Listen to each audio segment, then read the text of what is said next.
रखना है। वो जो अंतर में समझा हुआ व्यक्ति है, उसके सामने माँ बैठे, बहन बैठे, बेटी बैठे या कोई पराई स्त्री बैठे, जिसको नहीं फिसलना है वो नहीं फिसल सकता। तो उन्होंने कहा, उनको अपना अहंकार था, किसका? अपने ब्रह्मचर्य का अहंकार उनके मन में था। उन्होंने कहा कि गुरुदेव, छोटे मुंह बड़ी बात हो रही है, पर ये शब्द बराबर नहीं लगते। विद्वान सम अपि कर्षेत, हम इतनी पढ़ाई हमने की है और हम फिसल जाएंगे, ऐसा कैसे हो सकता है?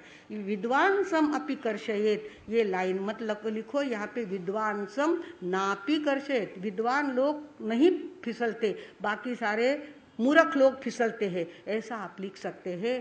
तो पहले लोग बड़े समझदार होते थे, कहा न लिखो, नहीं लिखने का, विद्वान सम न अपि कर्षेत, न बीच में लगाओ, बोले विद्वान सम अपि कर्षेत, ऐसा मत लिखो बोले।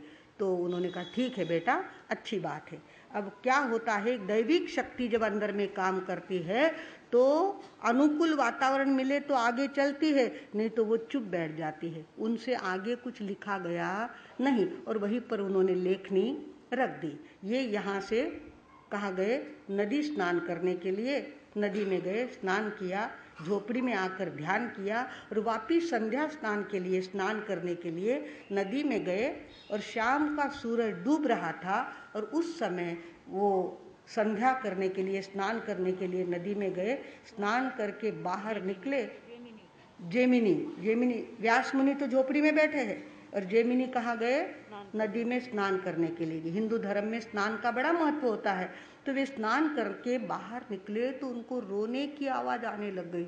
अरे, कोई छोटी लड़की रो रही है, कहीं रो रही है, ऐसा आवाज़ आया। संतों के मन में तो यूं ही दया होती है। तो उन्होंने देखा इधर उधर कौन रो रहा है, तो देखा पेड़ के बाजू में एक सजी सवरी, इतनी 16 श्रृंगार सजी हुई, इतने नए कपड़े पहनी हुई एक सुंदर लड़की रो रही है, बुरी तरह से रो रही है। कहा, बहन क्या हो गया, तू क्यों रो रही है? क्यों यहाँ एकांत में, इस जंगल में, कहाँ कैसे तू आ गई? उसने कहा, कुछ मत पूछो, मेरी शादी अभी अभी हुई है, मेरे पति मुझे लेने को आए थे और मेरे माँ बाप ने इनके साथ मुझे बैलगाड़ी में क्या किया, रवाना कर दिया और हमारा रास्ते में बोलना चालना हो गया। उन्होंने एक बात बोली तो मैंने उसका उलट के जवाब दे दिया और दोनों के बीच में क्या हो गया, झगड़ा हो गया। झगड़ा इतना ज़्यादा हो गया कि उनको इतना ज़्यादा गुस्सा आया कि वो तो नदी में कूद गए और तैर करके, उस पार उनका गाँव है तो वहाँ वे चले गए। उस पार वो तो चले गए पर मुझे तो तैरना आता नहीं है और मैं तो लड़की जात हूँ, मैं क्या करूँ? पूरी रात यहाँ कैसे रहूँगी? सूरज डूबने को है, हमारा गांव तो 5-6 कोस पीछे रह गया है और अब मैं ना तो नदी में तैर सकती हूँ, ना ससुराल जा सकती हूँ, और पीछे जाऊँ तो इतनी दूर रात को मैं पहुँच नहीं सकती। अकेली यहाँ कैसे रहूँगी? इस बात की चिंता से मैं रो रही हूँ। मेरा पति तो मुझे छोड़ के चला गया है। बोले, ऐसी बात है? एक रात की तो बात है, सवेरे तो बहुत सारे साथ मिल जाएंगे और तू ससुराल चली जाएगी, पर एक रात के लिए चल मेरे साथ। क्या कहा? बहुत सारे झूपड़े हैं हमारे यहाँ पर, एक झूपड़े में तू रह जा। एक झूपड़े में उसको लेके गए और उसको झूपड़े में बैठा दिया, दरवाज़ा बाहर से लगा लिया। और झूपड़ियाँ कैसी होती थी, घास फूस की। अंदर से उसको कहा, अंदर की कुंडी तू लगा ले और बाहर से मैं लगा लेता हूँ। और ध्यान रखना, अपना पानी का कमंडलू था उसके पास रख दिया, प्यास लगे तो पानी पी लेना, कुछ फल उसको ला के दे दिए, भूख लगे तो ये फल खा लेना, आज की रात रह जाना, सवेरे तेरे पहुँचाने की व्यवस्था हम कर देंगे।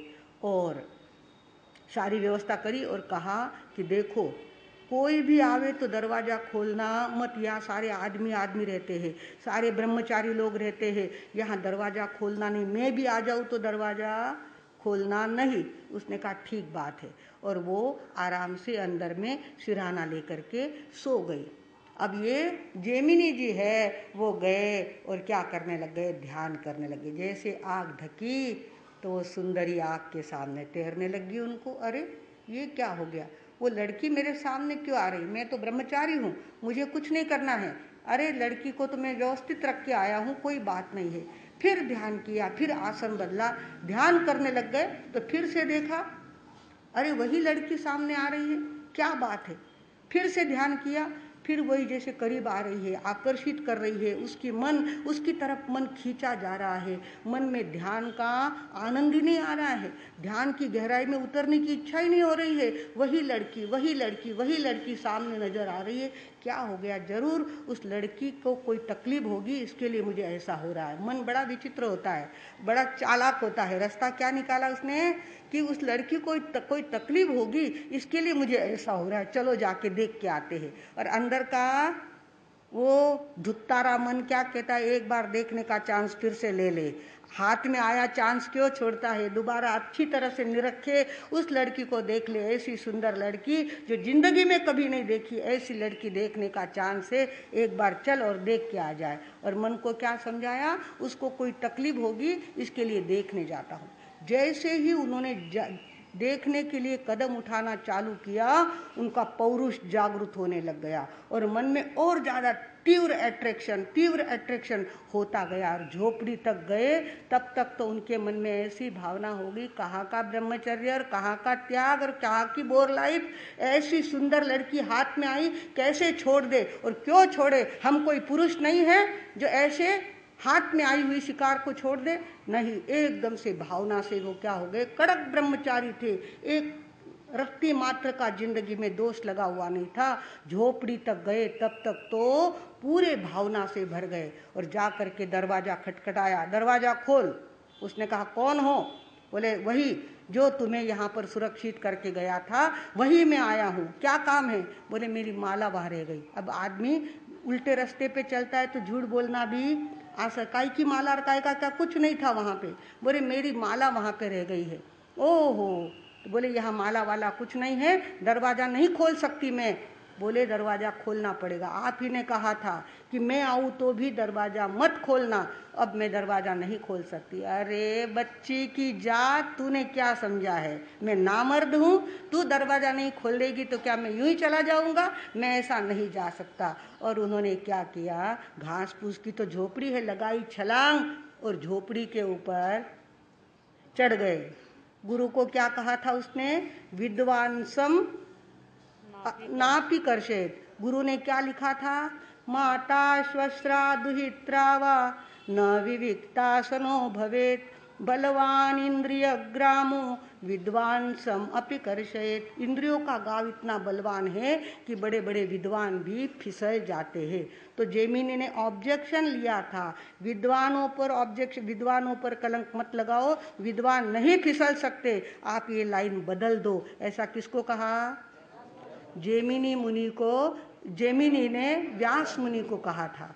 और आज विद्वान फिसल गए, आज तो ऊपर चढ़ गए झोपड़ी के ऊपर चढ़ करके वो घास की पुलिया थी वो सारी बाजू ने की, वो बाम्बू जो था धड़ाक से तोड़ के गड्ढा तैयार कर दिया और धड़ाम से नीचे उतरे कि अभी जा करके उस लड़की को क्या करता हूँ मैं, कस के पकड़ लेता हूँ। किसके बाप की ताकत है जो मेरे हाथ से उसको छुड़ा सकता है? इस तरह से उन्होंने छलांग से उड़ी लगाई, वह कूद लगाई और आगे उस लड़की को मिलने के लिए बेताब हो गए थे। और जैसे ही उन्होंने देखा, नीचे उतरे और देखने लगे तो व्यास मुनि वहाँ बैठे हुए थे।